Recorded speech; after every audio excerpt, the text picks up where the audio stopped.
una simple vara lo que hizo Moisés, y con piedra y honda consiguió David al gigante Goliat poder vencer. Muy buena, querido amigo, una semana más con vosotros y bueno, damos gracias al Señor porque seguimos hablando sobre nuestro Dios, sobre la obra de nuestro Señor Jesucristo, sobre su iglesia. Y hoy vamos a tratar un tema muy importante. Vamos a hablar sobre la Biblia, la palabra de Dios, en la cual todos los creyentes tenemos nuestra esperanza puesta en ella. Y nos haremos preguntas, bueno, hoy en día, ¿es fiable la palabra de Dios? ¿Es fiable la Escritura, las promesas que hay en la Biblia? ¿Podemos confiar en la infalibilidad de toda la Escritura? Y bueno, pues para hablar de este tema tenemos con nosotros a Ramón Olmo. Ramón Olmo es ministro de culto en prisiones y es licenciado en Teología y Ciencias Religiosas y tiene un máster en Apología Cristiana. Él nos va a hablar sobre este tema tan importante y vamos a darle la bienvenida. Ramón, bienvenido. Muchas gracias, un placer estar aquí. Yo creo que es un tema importante, ¿no? Y la primera pregunta, ¿no?, que me gustaría hacerte, ¿no?, la apología cristiana. ¿Qué quiere decir esta palabra, ¿no?, la apología cristiana, que es de lo que vamos a tratar sobre, en este caso, en relación a la Biblia? Bueno, más que apología, en el sentido de la palabra, o la palabra sería apologética cristiana. La palabra apologética es una palabra griega que significa defensa. Cuando se habla de la apologética cristiana se está hablando de la defensa de la fe cristiana. Ahora, esa palabra apologética, que suena un tanto rara en español, tiene otra palabra muy parecida que tú lo has dicho, que se llama apología, que también significa defensa. Por ejemplo, cuando teníamos en España, por desgracia, los atentados de ETA, la banda terrorista, pues de cuando en cuando condenaban a algún que otro terrorista, o a lo mejor no era terrorista, pero sí hacía apología del terrorismo, es decir, defensa del terrorismo. Y en definitiva, Antonio, esa palabra apologética cristiana o apología del cristianismo quiere decir la defensa de la fe bíblica, pero la fe bíblica según el Evangelio que el Señor quiso que fuera predicado cuando nos dio la gran comisión de predicar el Evangelio, porque hoy hay 40.000 tipos de Evangelio.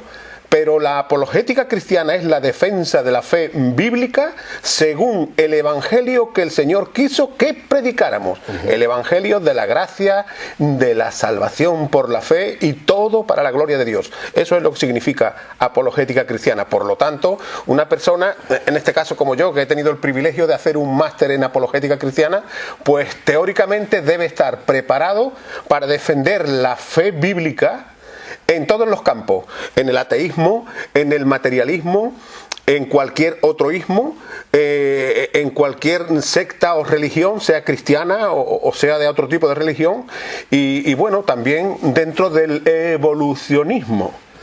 Debe estar de alguna manera preparado para defender la fe ante esos campos. Bueno, ¿qué evidencia histórica tenemos en relación a la Biblia, ¿no?, a la fiabilidad de la palabra? Bueno, la pregunta yo creo que en principio, para ir yendo un poquito a poco, introduciéndonos en el tema, podría ser si hay o no hay evidencias para que podamos tener la certeza de cuando nosotros abrimos y tenemos la palabra de Dios, pues podemos confiar total y plenamente en ella. Hay certeza, hay evidencias, hay pruebas, como tú decías al comienzo, para probar, valga la redundancia, de que la Biblia es inspirada por Dios y por lo tanto de toda confiabilidad, de toda fiabilidad. Pues claro que las hay. Hay, yo diría que varias líneas de pruebas o de evidencias que nos van a mostrar que la Biblia es la palabra de Dios, que no es un cuento chino, y como palabra de Dios vino por inspiración divina. Entonces tenemos, por ejemplo, la línea histórica de la profecía, Es decir, que podemos ver innumerables profecías que se dijeron hace 2000 y 3000 y 5500 años, y cómo esas profecías se han ido cumpliendo a través del tiempo. Tenemos los datos de las profecías y los datos históricos que demuestran que esas profecías se cumplieron, y en consecuencia, a través de la línea profética e histórica, podemos evidenciar que la Biblia es inspirada por Dios y la auténtica y real palabra de Dios. También tenemos los datos, por ejemplo, o la línea de evidencia de descubrimientos arqueológicos. La arqueología, digamos, descubrimientos histórico-arqueológicos.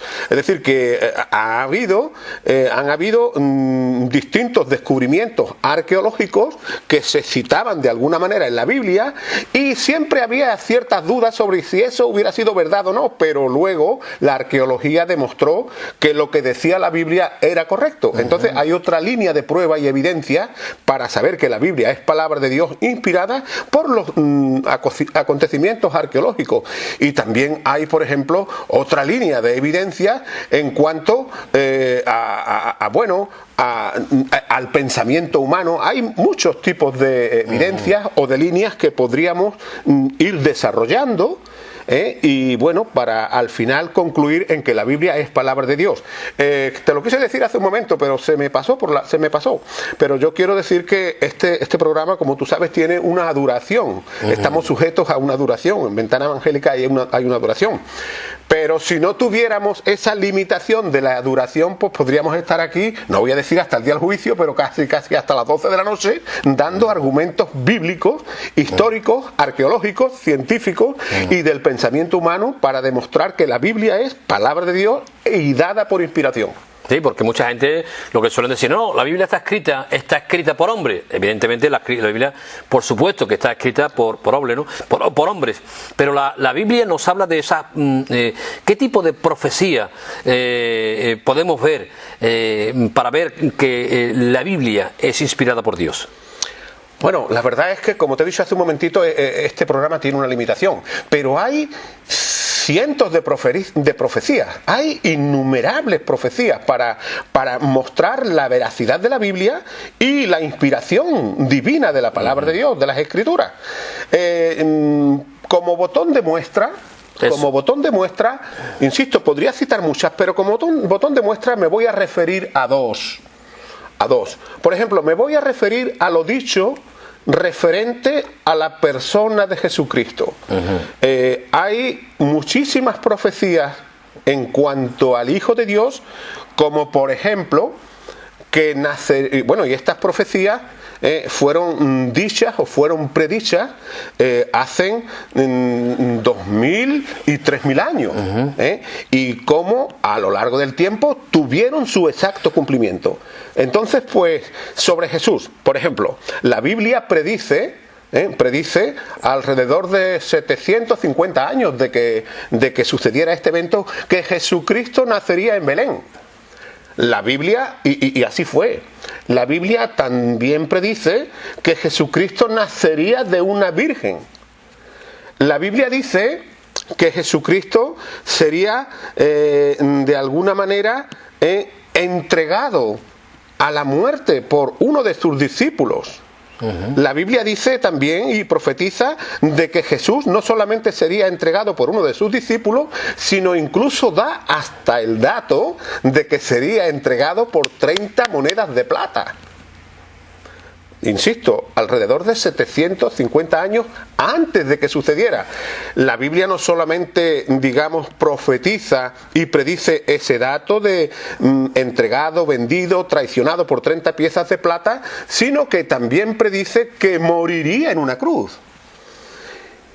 No solamente profetiza que moriría en una cruz, sino que sería enterrado.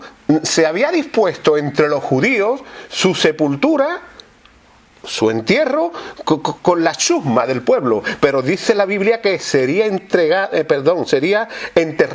en una tumba de un hombre rico. Y la Biblia también predice su gloriosa resurrección, ¿no? Todo eso en referencia a la persona de Jesucristo. Ese sería el primer botón de muestra en cuanto a las profecías, que insisto, que podría decir muchísimas más, pero como tiene este programa una duración, voy a ceñirme a otro ejemplo más. Por ejemplo, ¿quién no conoce Sodoma y Gomorra? ¿Quién nunca oyó hablar de Sodoma y Gomorra? Sodoma y Gomorra fueron dos ciudades que la peor corrupción que podamos imaginar estaba allí, en aquellas dos ciudades de la antigüedad. De hecho, hay un pecado que se conoce como sodomía. La sodomía es la peor corrupción que puede haber en una persona, ¿no? Porque tiene de todo tipo de corrupción, sexuales, promiscuas, de todo tipo, ¿no? La sodomía. Bueno, pues Sodoma y Gomorra fueron dos ciudades que Dios ya había advertido de que si no se arrepentían vendría el juicio de Dios sobre esas ciudades. Pero ellos no hicieron caso, los de Sodoma y los de Gomorra no hicieron caso, vamos, ni caso. Allí estaba el sobrino de Abraham, Lot, intentando de alguna manera, bueno, pues que aquellas personas pues se arrepintieran. El hombre estaba, el pobrecito, que ya no sabía ni dónde meterse de lo mal que lo estaba pasando, pero al final el juicio de Dios vino sobre aquellas dos ciudades. Y dice la Biblia que ese juicio de Dios fue que mandó fuego del cielo y consumió literalmente a las dos ciudades. Bueno, pues quiero decirte que historiadores y arqueólogos principalmente confirmaron que ese hecho tuvo un cumplimiento. Y así se cumplió. Pero lo realmente importante de esa profecía en cuanto a Sodoma y en cuanto a Gomorra es que, a ver, cuando uno prende fuego o le mete fuego a una casa, la casa normalmente, o los árboles normalmente, o el bosque, empieza a correr el fuego desde la superficie hacia arriba. Pero precisamente lo incomprensible es que el fuego aquel empezó en las partes altas de los edificios. Y eso es una prueba evidente de que aquel juicio fue que ese fuego vino de Dios. Por lo tanto, esa es una prueba muy contundente para poder tener la seguridad de que cuando tenemos la Biblia, tenemos la palabra inspirada de Dios en nuestras manos. Gloria a Dios. ¿En qué se basa la unidad de la Biblia y su mensaje? Bueno, la unidad de la Biblia y su mensaje. A ver, esa sería otra línea de evidencia para mostrar la inspiración divina de las Escrituras o de la Biblia. ¿En qué se basa la unidad de la Biblia y el mensaje? A ver, la unidad de la Biblia. Si uno lee, por ejemplo, a ver, yo no he tomado este dato, ¿no? Pero yo creo que uno de los libros en el mundo entero que han sido traducidos a más idiomas es El Quijote, Don Quijote de la Mancha, ¿no? Que, como decía mi madre, come huevo y no se mancha. Bueno, pues el libro del Quijote, yo creo que, a ver, igual a lo mejor hay otro libro, ¿no? Pero el libro del Quijote es uno de los libros que han sido traducidos a más idiomas en el mundo. No sé, yo ya te digo, yo no he comprobado ese dato, pero se ha podido traducir a 50, 60, 80, 100 idiomas, no creo que más. Pero no hay ni un solo libro en el mundo que se haya traducido a más de 1800 lenguas y dialectos de todo el mundo. Prácticamente casi todas las lenguas, idiomas, y casi todas las lenguas, dialectos del mundo tienen la traducción de la Biblia en su propia lengua, en su propio dialecto. Eso es impresionante, ¿no? Pero tú me hablabas de la unidad de la Biblia. Y su mensaje. Y su mensaje. Entonces, la unidad de la Biblia. A ver, El Quijote lo escribió Miguel de Cervantes. Si hablamos de la tragicomedia de Calixto y Melibea, la Celestina, pues podríamos decir que la escribió Fernando de Rojas. Si estamos hablando de cualquier libro de estos pseudocientíficos, pues podríamos decir, pues mira, lo escribió JJ Benítez, o yo qué sé, quien fuera. Distintos autores. Un solo autor. Sí, sí. Un solo autor. Pero la Biblia fue escrita por más de 40 autores. 40 autores que iban desde reyes hasta guerreros, hasta pecadores, desde hombres cultos o eruditos hasta hombres simples del campo o pescadores, ¿no? Pero lo maravilloso de esto es lo siguiente, de que la Biblia, a pesar de ser escrita por más de 40 autores, no tardó. A ver, yo no sé cuánto tardaría Miguel de Cervantes, no lo sé, es un dato que no desconozco. No sé cuánto tardaría Miguel de Cervantes en escribir su Quijote. Muchas veces a lo mejor vemos a algún escritor y a lo mejor le hacen una entrevista y le preguntan, oye, que estás escribiendo este libro, esta novela, ¿cuándo saldrá a la luz? Y a lo mejor dice, bueno, pues yo creo que dentro del año que viene o el otro ya estará. Un libro puede tardar en salir a lo mejor 1, 2, 3 años, pero es que la Biblia tardó 1600 años. 40 autores en 1600 años. Más de 40 autores, creo que es aproximadamente unos 42, 43, no se sabe seguro, pero más de 40 autores. Y tardó, esos autores tardaron más de 1600 años. Y lo importante y lo precioso de esto es que, ¿cómo es posible que el primero que empezó a escribir la Biblia esté totalmente de acuerdo con el mismo mensaje que escribiría, por ejemplo, el apóstol Pedro 1600 años después, que Pedro era un pescador, una persona humilde que no tenía entendimiento ninguno? Entonces, eso es lo maravilloso. Eso en cuanto a la unidad y en cuanto al mensaje, pues es el mismo mensaje. El mensaje que Dios es un Dios de amor, Dios es un Dios de amor, Dios es un Dios de misericordia, un Dios de perdón, un Dios que de la misma manera que vino un juicio contra Sodoma y Gomorra, ha dicho que viene un juicio contra la humanidad por culpa del pecado. Exacto. Y un mensaje que dice que la única salida y la única esperanza es recibir el mensaje del Evangelio de Jesucristo para que tengamos salvación y vida eterna. Eso es lo maravilloso de la unidad de la Biblia y el mensaje que transmite la Biblia, no por un solo autor, sino por más de 40 autores, y no escrita en 1, 2 o 3 años, como podría ser escrito cualquier libro en la actualidad, sino escrito a lo largo de 1600 años. Distintos hombres, distintas generaciones, y todos coinciden en la persona de Jesús. Efectivamente. Desde el primer escrito de la Biblia, que está en Génesis, capítulo 3 y versículo 15, que debe tener alrededor de 5.250 años, pues ya se estaba hablando de Jesús. Ya se estaba hablando del triunfo de Jesús sobre el diablo y cómo en la misma cruz vencería y aplastaría la cabeza del diablo. ¿Para qué?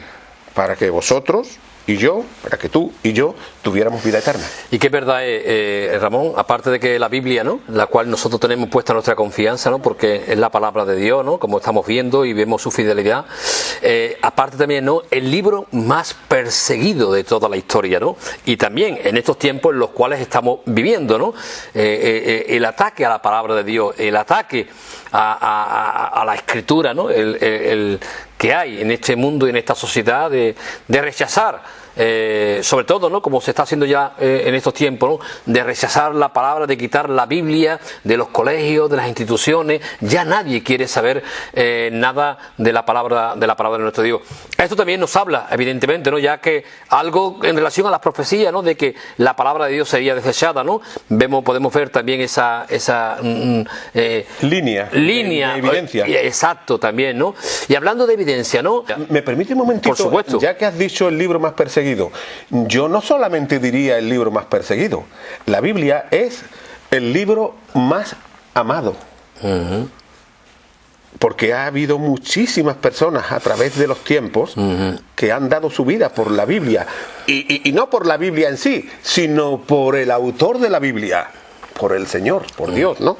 Es el libro no solamente más perseguido o más odiado, sino también el más amado, el libro más amado, y también el libro más, digamos, vendido, más distribuido y más leído. ¿Argumentos científicos? Argumentos científicos hay, no voy a decir cientos, ¿no?, ni miles, ¿no?, pero hay muchísimos. Por ejemplo, Hace 500 años, algo más de 500 años, Cristóbal Colón fue al descubrimiento de América. Bueno, no fue al descubrimiento de América, se echó a la mar porque él pretendía ir a la India, allí donde está el Gandhi, ¿no? Y todos los hindúes, ¿no? Pero pensando que la Tierra, él ya lo pensaba, lo barruntaba, que la Tierra era redonda, y entonces pensaba ir por otro camino, por mar. Pero claro, él no sabía, nadie sabía que se iba a topar con el continente americano. Entonces, pues el 12 de octubre de 1492 aterrizó, y eso aterrizó entre comillas, porque se aterriza con un avión, pero digamos que aterrizó en la isla de la Española o la República Dominicana, parte República Dominicana y parte Haití, y allí el que conocemos como Rodrigo de Triana dijo: tierra a la vista, ¿no? Pensando Colón que había descubierto la India, pues había descubierto el continente americano, ¿no? Entonces, cuando Colón descubrió América, ¿no? Digámoslo así, él ya pensaba que la Tierra era redonda. El pensamiento que existía sobre la Tierra en aquellos entonces era que la Tierra o bien estaba sujeta sobre unas columnas o bien estaba sostenida por Hércules, la Tierra, y que era plana, no redonda. La gente creía que como era plana, que llegaba un momento en que si tú te alejabas mucho del mar había un precipicio, ¡bum!, y te caía. Pero quiero hacer constar de que Colón no descubrió. Colón fue muy inteligente porque intuyó lo que ya Dios había dicho, que la Tierra era redonda. Es decir, que si la Biblia no hubiese estado escondida y tapada y prohibida su lectura, pues más de uno se hubiera enterado de que la Tierra es redonda, no porque lo dijo Colón y no porque se demostrara años después, sino porque a la Biblia así lo decía. Eso, la Biblia dice que la Tierra es redonda. De hecho, hablando simbólicamente, ¿no? Que Dios está sentado sobre el círculo, sobre la circunferencia, sobre la redondez de la Tierra. Ese sería, por ejemplo, un dato científico. Hay otro dato científico que la verdad es que a mí me emociona, y es que la Biblia, como ya he dicho, la gente siempre ha creído, hasta que no se descubrió, ¿no? Que, insisto, se descubrió no porque se descubriera, sino porque se dieron cuenta, pero que ya la Biblia lo decía. La gente siempre creyó que la Tierra era, pues no sé, era algo que estaba ahí y que de alguna manera era el centro de todo, que estaba sostenida por unas columnas o por Hércules. De hecho, mira, no sé si tú te acordarás, pero cuando estuvimos ahí en el norte de África, que llegamos a Ceuta, allí en la entrada se ve las columnas de Hércules. No sé si te acordarás de aquello. No me acuerdo, Bueno, pues allí están las columnas, yo porque he ido bastantes veces a Ceuta, ¿no? Y allí estaban las columnas de Hércules, ¿no? Entonces, eso era lo que creía. Pero luego se descubrió, no hace ya mucho tiempo, se descubrió que la Tierra estaba colgada de alguna manera en el espacio, que no estaba sostenida ni por Hércules, ni por ninguna columna, ni por nada, y que no solamente no estaba sostenida por columnas ni por Hércules, sino que no solamente, es decir, que no era siquiera tampoco el centro del universo, que éramos el centro de todo. Pero claro, eso ya lo había dicho Dios. Eso ya lo había dicho Dios en su palabra, que alrededor de hace casi 5.000 años ya había dicho Dios de que Él había colgado la Tierra, no como nosotros podemos colgar en una percha nuestro chaquetón. No, Dios había colgado la Tierra sobre nada. Es decir, eso es una clara evidencia que la Tierra no está sostenida ni suspendida por nada ni por nadie, ni Hércules, ni Sansón, ni nada, ¿no? Esa es otra evidencia como para entender la inspiración de la palabra de Dios, y que cuando nosotros nos acercamos a la Biblia, podemos acercarnos con total confianza, porque sabemos que es un libro actual y que es lo mejor que podríamos tener en esta vida, la palabra de Dios. A mí un texto que me encanta, Ramón, cuando la propia Biblia, ¿no?, nos dice, ¿no?, que los cielos cuentan la gloria de Dios, la grandeza, la majestuosidad de nuestro Dios, ¿no? Los cielos y la tierra dan testimonio de la evidencia de un Dios creador. A mí, científicamente, si hay algo que me llama la atención, es el orden que hay en la propia Tierra, en el propio cosmos, universo. Exactamente, como ese diseño inteligente del Sol, de la Tierra, porque si el Sol estuviese un poco más cerca, nos quemaría. Nos achicharraríamos. Si fuese un poco más lejos, nos helaríamos. Exactamente, ¿no? Y cómo está la luna, ¿no? Esa distancia perfecta de tanto del sol como de la luna, y cómo la propia vida, ¿no?, nos habla del amanecer, del atardecer, las estaciones del año, toda esa perfección completa que la misma vida nosotros lo podemos ver con nuestros propios ojos y con nuestra propia vista. Algo que está detallado en la palabra de Dios. Efectivamente. Gracias por recordármelo, porque era un dato que yo no tenía, digamos, previsto dar, pero gracias por recordármelo. Mira, si leemos la carta a los Hebreos, el comienzo de la carta a los Hebreos dice literalmente lo siguiente: Dios, habiendo hablado muchas veces y de muchas maneras a los antiguos, por los medios que él consideró, por los profetas, por ejemplo, en estos últimos días nos habló por medio de su Hijo, que fue cuando Jesús vino a esta tierra.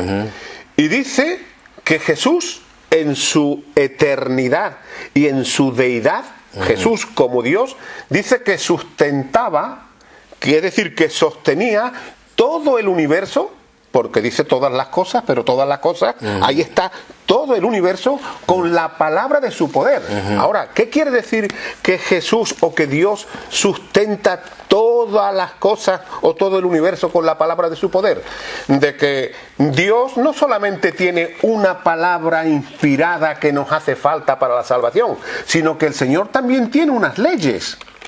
Y esas leyes que han sido creadas e ideadas por Dios son las que rigen y gobiernan todo el universo. Por ejemplo, ¿qué hace que el Sol esté ahí y que la Tierra se vaya girando siempre por la misma línea alrededor del Sol, y que la Luna vaya girando por la misma línea y por la misma órbita alrededor de la Tierra, y que todos los planetas del sistema solar vayan siguiendo una ley que se llama la ley de la elíptica?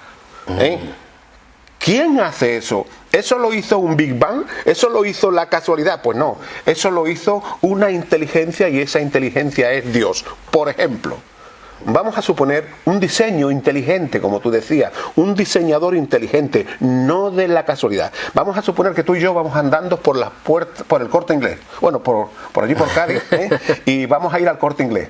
Bueno, pues cuando llegamos al Corte Inglés, las puertas hacen y se abren solas. Ahora, esas puertas no se abren porque se asustan, porque tú y yo somos muy feos y la puerta se abre del susto. No, esa puerta se abre porque tiene un dispositivo que hace que en el momento que tiene un objeto movible delante, la puerta se abre. ¿Y eso qué es? Eso es que un diseñador con inteligencia diseñó esa puerta. Pues todo el movimiento que hay elíptico en el universo ha sido diseñado, creado e ideado por Dios. Amén. Eso también viene en la Biblia, y Amén. También es una prueba o una evidencia de que podemos confiar total y plenamente en la palabra de Dios como Dios y su autor inspirado, ¿no? Es decir, que el autor de la palabra, Dios, inspiró esa palabra. Gloria a Dios. Bueno, Ramón, ¿hay algo que tenga que ver con el pensamiento humano? Eso es tremendo, porque Dios habla del pensamiento humano. A ver, ¿quién no ha oído en estos tiempos que el hombre es lo que piensa? Es decir, que somos lo que pensamos. ¿Quién no ha oído eso? dicen que esa frase de que el hombre es lo que piensa o que somos lo que pensamos es una frase atribuida, que es verdad, atribuida a Albert Einstein, ese científico, Albert Einstein. Y esa es la realidad. Pero quiero decirte, Antonio, que eso no lo ha descubierto el hombre. Porque la misma Biblia, la misma palabra de Dios, ya desde hace ya más de 5.500 años, decía que el hombre es lo que piensa, es decir, que somos lo que pensamos. Y es por eso que ya desde el Génesis, desde los primeros 5 libros de la ley, Dios dice que mantengamos nuestra mente y nuestro corazón libre de pensamientos perversos. El mismo Señor Jesucristo dice que las malas acciones, los adulterios, los asesinatos, los robos, vienen de nuestros malos pensamientos. Y el mismo apóstol Pablo dice que en todo lo bueno, en todo lo justo, en todo lo honesto y en todo lo santo, en eso es lo que deberíamos estar siempre pensando. ¿Por qué? Porque si todo empieza con un pensamiento en la vida, y si sembramos un pensamiento, seguramente que cosecharemos una acción. Si sembramos una acción, posiblemente cosecharemos un hábito o una costumbre. Si sembramos una costumbre en nuestra vida, seguramente que vamos a cosechar un destino. Entonces, la Biblia es un libro que es hasta psicológico en ese aspecto. ¿Por qué? Porque el hecho de que seamos lo que pensemos no lo descubrió el hombre, sino que ya lo había dicho Dios desde hace ya mucho tiempo. Amén, amén. Ramón, se nos va el tiempo, como tú bien decías, que estamos sujetos al tiempo, ¿no? Y aquí hay unas últimas palabras, ¿no?, que te gustaría dirigirte a aquellas personas que nos pueden estar viendo. Bueno, pues sí, me gustaría decirte unas cuantas palabras. Mira, la Biblia, inspirada por Dios, dice en la primera carta a Timoteo, palabra fiel y digna de ser recibida por todos, que Cristo Jesús vino al mundo para salvar a los pecadores. Fíjate que esa frase del apóstol Pablo empieza con palabra fiel. Ya hemos visto aquí la fidelidad de las Escrituras, hemos hablado de la confianza que podemos tener en las Escrituras, hemos hablado y hemos visto que la Escritura está inspirada por Dios. Y dice ese texto que acabo de citar, que esa palabra fiel es digna de ser recibida por todos. Pues claro que sí, lo que queremos recibir es la verdad, la fidelidad, lo fiel y lo verdadero. No queremos que nos engañen. Así es el texto que dice, palabra fiel. Y si es fiel la palabra, pues es digna de ser recibida por todos. Pero fíjate lo que dice al final, un poquito después, que Cristo Jesús vino al mundo. Y eso es verdad, y eso es fiel. Y dice que vino al mundo para salvar a los pecadores. Quiere decir que vino al mundo para salvarte a ti y a salvarme a mí. Por lo tanto, esa palabra fiel de la que hemos hablado aquí, que es digna de ser recibida por todos porque es inspirada por Dios, te dice que Cristo Jesús vino al mundo para salvarte a ti y para salvarme a mí. Entonces, no sé si este programa habrá abierto tu mente como para entender que la Biblia es la palabra fiel e inspirada por Dios. Pero fíjate cómo acaba el texto de 1 de Timoteo 1:15. Empieza, palabra fiel y digna de ser recibida por todos, que Cristo Jesús vino al mundo para salvar a los pecadores, y acaba diciendo, de los cuales, es decir, de todos esos pecadores que Cristo vino a salvar, dice el apóstol Pablo que él era el primero. Es decir, de poco o de nada te serviría aceptar que la Biblia es inspirada por Dios si, como Pablo, no dice, Señor, acepto tu palabra y acepto que soy un pecador porque tú has venido a por mí. De poco te serviría. Y lo que quiero decirte en definitiva, y con esto acabo, es que la palabra de Dios nos insta a que busquemos a Dios porque podemos encontrarle y hallarle. Amén, amén. Ramón, gracias por tu tiempo, gracias por tus palabras, gracias por traernos este conocimiento de la fidelidad de la palabra de nuestro Dios. Un placer. Amén. Palabra fiel y verdadera, como bien has dicho. Gracias. Amén, amén. Pues querido amigo, espero que este programa haya sido de edificación para tu vida. Y quiero terminar con unas palabras que el Señor dijo, precisamente: el cielo y la tierra pasarán, pero mis palabras no pasarán. Te animo a que confíes en la palabra de nuestro Dios bendito. Que Dios te bendiga. Nos vemos la semana que viene.